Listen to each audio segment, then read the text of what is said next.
The faces of 4 of 5 brothers killed in battle during World War I. The Smith family from northern England suffered more tragedy than most during the war, but there was one glimmer of light to their story.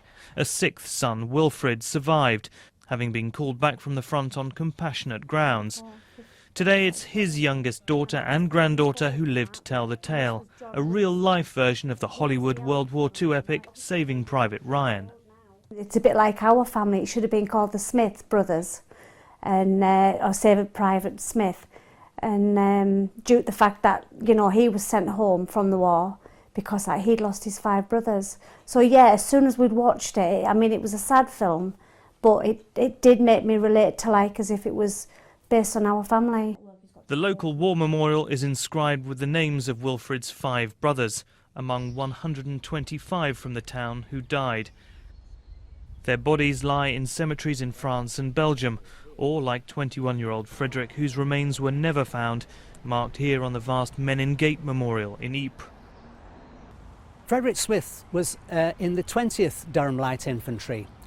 They were on the Ypres salient at that time, and the 31st of July, the date of his death, was the first day of the Battle of Pilkem Ridge.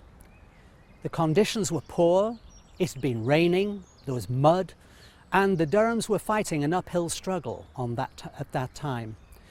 His death came on the first day of the battle, and I suspect the fighting would be the fiercest at that time.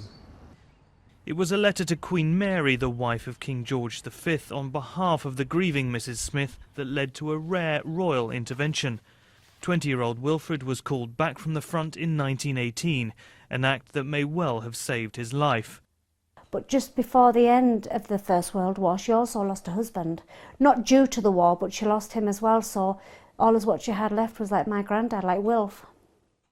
For Private Wilfred Smith, there was no big-budget Hollywood film of his rescue from the front, but his story lives on through his family, as does the tragic tale of his 5 brothers who never made it home.